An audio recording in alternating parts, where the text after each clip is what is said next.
Do you know what surprised humans the most about the rest of the species of the mega quadrant when we ended up joining the interstellar community? Grand Presider Albert Anderson asked when he sat down at the table. Around him sat other species, Urshans who seemed at first very bear-like, with their large, robust bodies and thick fur, until you realized those large bodies held eggs that would hatch a dozen young, and only about 3 would survive even if everything went perfectly. The pankin, a lizard species which had hundreds of young of which only a dozen might reach adulthood, and only a fraction of which would reproduce. The keelan, another lizard-like species, but which had live young, however they were sure to have 3 or 4, but thanks to year-round sexuality and constant fertility as well as low-cost pregnancy and fast lives, produced vast numbers in a lifetime per female. The Zalia voice, a creature which had only a mouth and ears but no ability to digest anything and which would die in very short order, the definition of disposable, and most unusually of them all, a massive, a speaker from the last massive city, his species was the rarest of all, still, but was the result of infused bacteria into particular types of stone, making their silicate bodies essentially a sentient colony with a high energy cost, but also made reproduction easy. "What, war ape?" the Zalian queen asked through her representative's mouth. She, out of them all, was one of the most dedicated to the galactic hegemony as an idea, but even a century after the war that destroyed the empire of the massives, she still retained a particular fascination for the human imperium, regardless of who the presider was. "It was how little you all give a damn about your children," he said. His beige skin was wrinkled, and he gave a little smile before rubbing the whitening beard on his face. "We still teach the Pankin incident in schools, though." He glanced toward the uncomfortable-looking Pankin ambassador. "We put the blame more on the pirates being pirates for political convenience now. We don't need old grudges lingering, but that does still fascinate our race." He gestured to the Kalanian and the Orion. "You two are friends and can form bonds, even close ones despite being different races. You can and do the same within your communities. That much we have in common.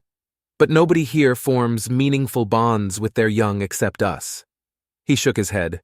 "We're what we call a K-type species. We put a lot of resources into our young and reproduce slowly. Everybody else in the mega quadrant is an R-type, low investment with many offspring, or a hive mind that is just an extension of the self-gestating queen or something like that. It's really fascinating to our xenobiologists." He took up a knife and fork as soon as the plates were set down in front of the guests and began to cut his meat. The thick smell of steak filled his nostrils, and the others looked at his meal with curiosity as they dined on their own preferential foods. The human propensity for cooking wasn't unheard of, but it was still odd to most whose bodies had no real concern for the toxins food could carry.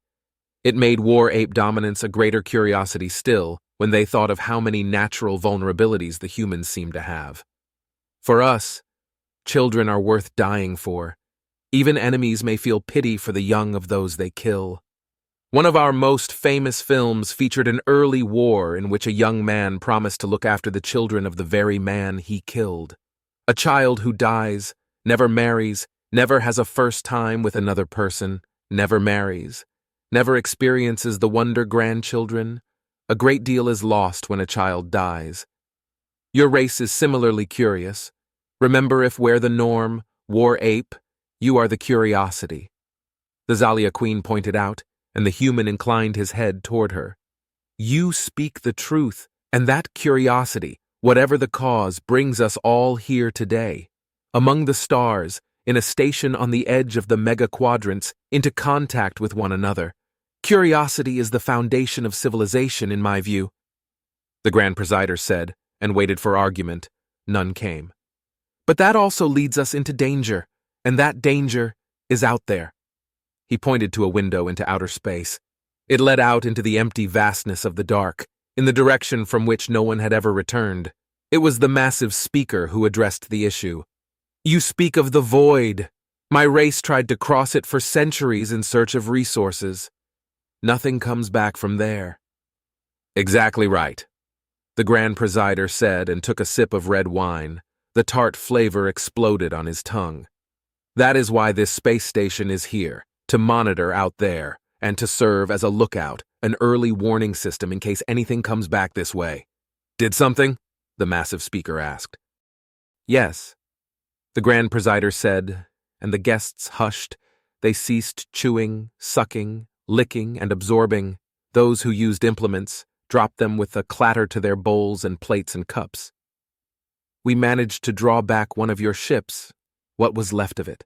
Our scientists have experimented for a very long time with reverse gravitonic attraction. Blank stares met him. Sorry, it was in the brief, but who reads those? He shrugged off the rhetorical question. Basically, everything has gravity, but the greater mass will always draw the smaller, and with force in proportion to its density, a higher gravity pulls harder than a weaker. The idea was to use electron spin resonance to create high-density substances remotely to pull ships forward, then dismantle the substance and reassemble it ahead, thus creating a form of what we call pulpulsion. And because electron spin can impact molecular assembly even from a great distance with a very low energy cost, it's as close to perpetual energy as we're currently able to get. The drawback, of course, is that gravity affects everything, so it has to be done quickly with rapid navigation controls. He waved his hands and shook his head. Forget it. I'm rambling. He sighed. Forgive me, the point is that we've been experimenting with this passive energy of gravity-based pulpulsion for some time along with some of our closest allies, meaning the ones who have actually chosen to put funding into the Galactic Science Commission.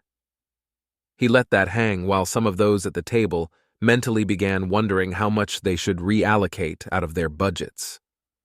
And during one of the test runs out into the void, the propulsion system made a mistake and created neutronium. We fixed the problem, and the neutronium was destroyed before it could wreak any localized havoc. A quantity fit to cap my finger could destroy a planet in the wrong spot. But when they got to the area they were being pulled toward, they found one of your old ships, Speaker.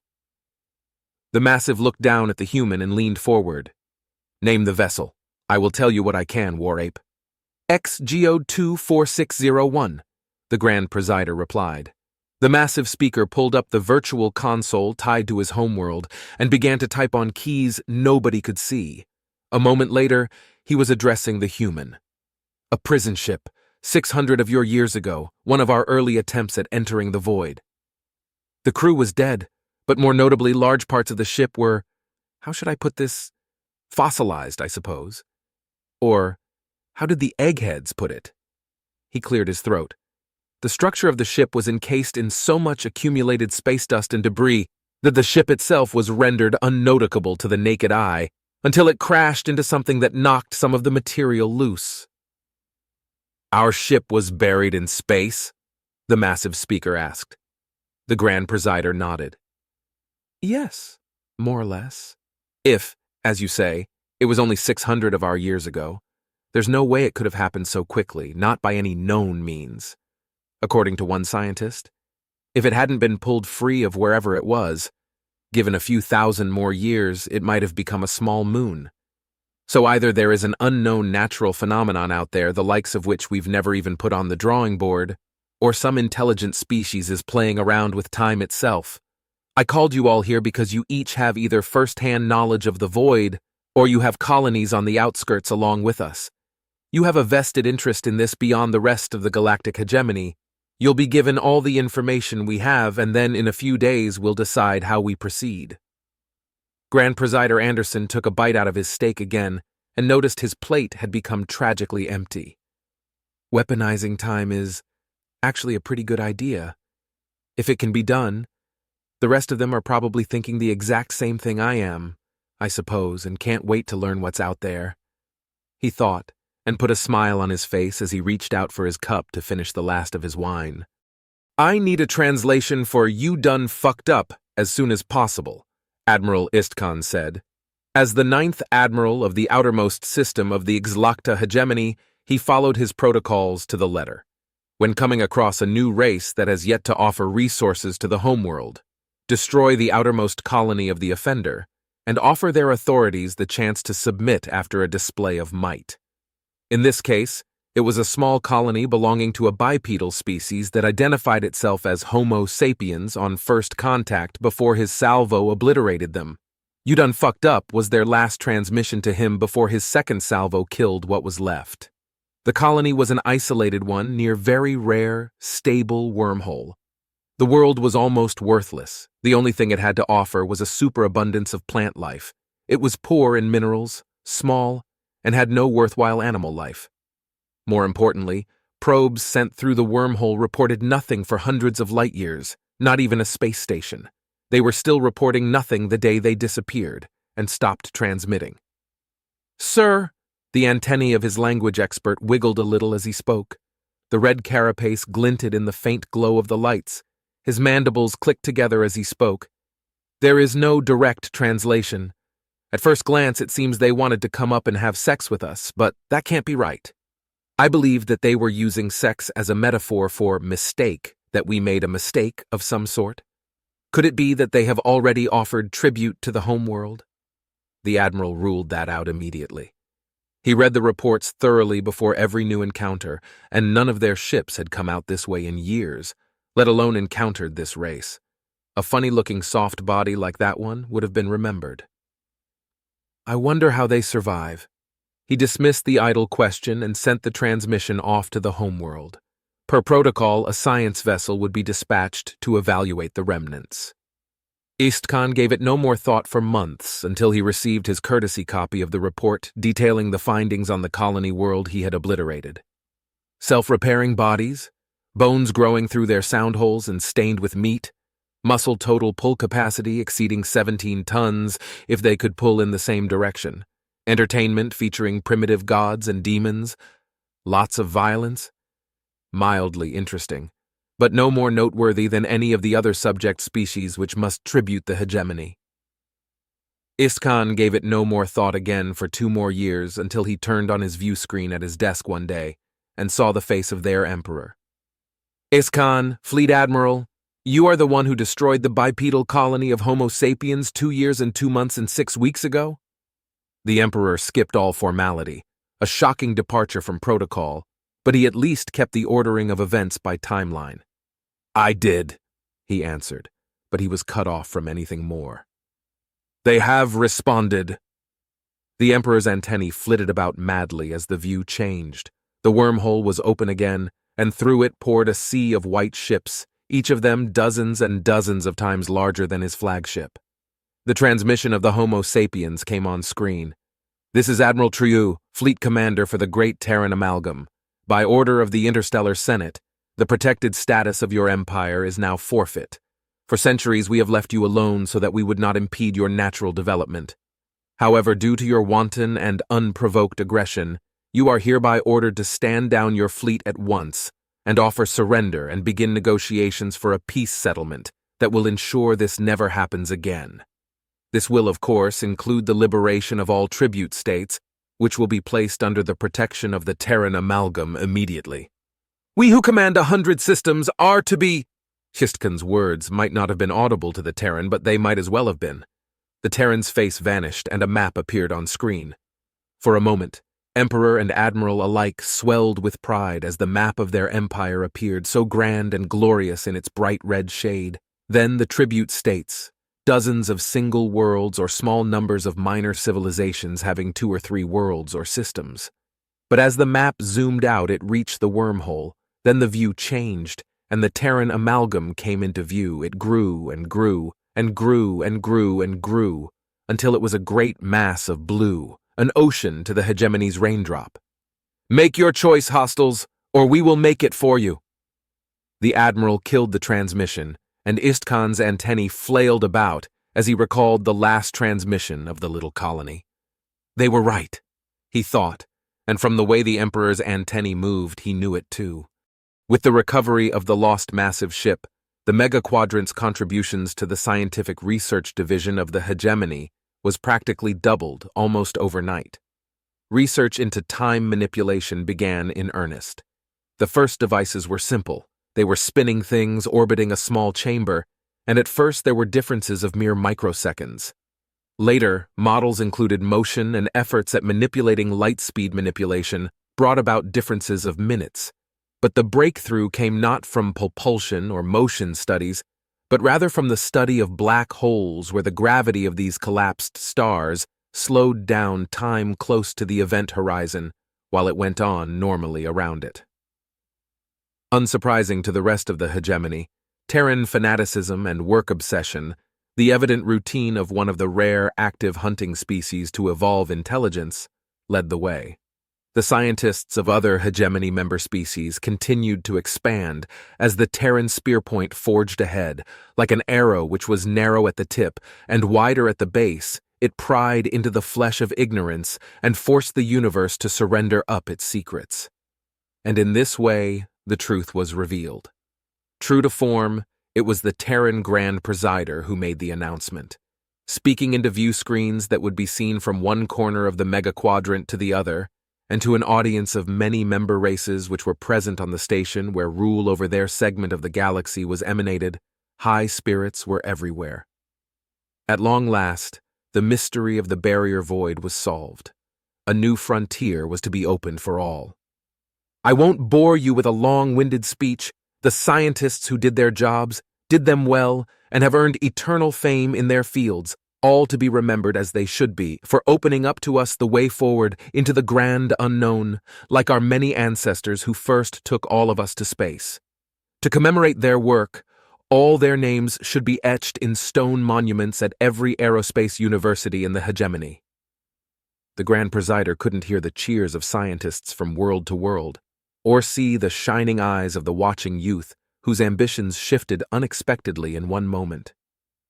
The answer to the barrier void does lie in the manipulation of time. Just as we have manipulated space, some race unknown yet in time so ancient, we doubt that any of our species were even single-celled organisms yet, learned to manipulate time itself in order to travel. According to the scientists, the barrier void was not created by any willful intent, or not likely. Instead, it appears that these ancient space mariners created this problem by accident, or accidental intent.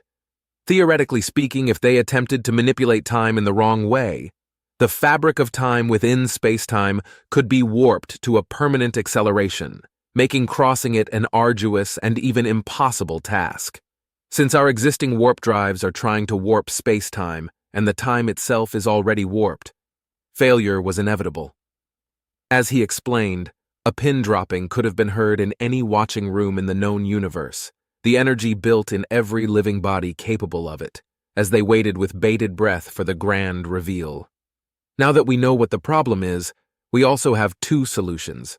Generational ships, what we once called Dyson spheres, built on the model of the massives, but vastly larger. These entirely self-sustaining vessels will house generational clones, which will replace one another as they die, along with a robotic crew to aid them, and they will establish warp conduits powered by energy siphoned from stars that will let us cut through from point to point, modifying our propulsion warp technology. Probes measuring chronowarp levels indicate that the Great Barrier is 30 million light-years across, so if we all work together as one, we can carve a northwest passage through the void in only one generation. Then we can see what's on the other side. The cheer that went up kept doctors of many races busy for weeks, healing the injured ears or other sound receptors on those who were not prepared for that level of noise. The vote was unanimous as the project was laid out.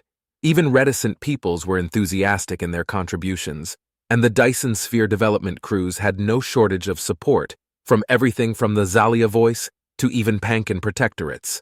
And volunteers for the voyages lined up for a shot at immortal fame as the first to cross the void and establish the conduit waypoints. But among the many who were enthusiastic, there were some doubting voices. What if whatever is on the other side is hostile? What if this accident was done intentionally to isolate something on the other side? What if there are other powerful empires that we can't even imagine? The questions made the rounds and became a more formal debate which ran throughout the construction of the spheres. There wasn't an obvious answer to that except, we try to establish peaceful relations and prepare to shut the conduit down if the threat is too great. But even the doubters wanted the project to go forward, resulting in a compromise in the form of an automated fleet that would establish first contact with anyone on the other side and learn what was really out there. And most dismissed their own concerns when precautions were made, saying in their heart of hearts, would anyone really just attack a group who crossed the barrier void just like that, just for showing up? No, of course not. Nobody would be so daft and war crazy.